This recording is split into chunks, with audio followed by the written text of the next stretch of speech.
بەداخەوە لەم ماوەی دوایی لە کاتی هەبوونی ئەم ئاریشەی کە کورد بەڕەوە داوای مافی چارەی خۆنووسین و هەڵساوە بە خۆ ئامادەکردن بۆ ڕێفرەندۆم کە تەنها دەواازەی یاسایە بۆ گەیشتن بە ئامانج لە کاتێکدا کە عێراق دەستور جێبەجێ ناکە لە کاتێکدا کە ڕێگا لەگری کە ئیسیفتا بکرێ و هەروەها پەرلەمانیشی کردو بەیەکێ لە سەنگەرەکانی جیهازی قەمعی ڕۆژانە کە ئیجراعاتی زۆر تند ناشەرعی ناقانونی وەردەگی لە هەرێمی کوردستان کە پێمان وایە ئەوە بە پێی مادەی حوتی دەستوری عێراق بووە بە ئامرازێک بۆ شۆڤێنیەکانی عەرەب و تێکدانی سلمی ئەهلی ئاسایشی کۆمەڵایەتی لە عێراق پێویستە محاکەمە بکرێن.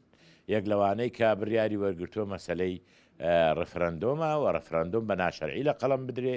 دیارە ئەو بڕیارە ئێمە لە هەرێمی کوردستان ناتوانین ئیلتیزامەکەم محکەمەی دەستوری و پەرلەمانی عێراق کراون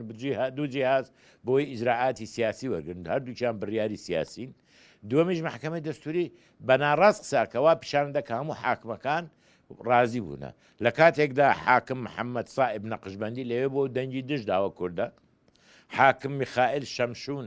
دەنگی دژداوە و لەوێ بووە و حاکم ئەکرم بابان نەخۆش بووە هەر ئامادە نەبووە بۆیە پێم وایە وا پیشاندان کە گوایە هەموو حاکمەکان بە یەک دەنگی بڕیارێندەوە ئەو ڕاست نییە.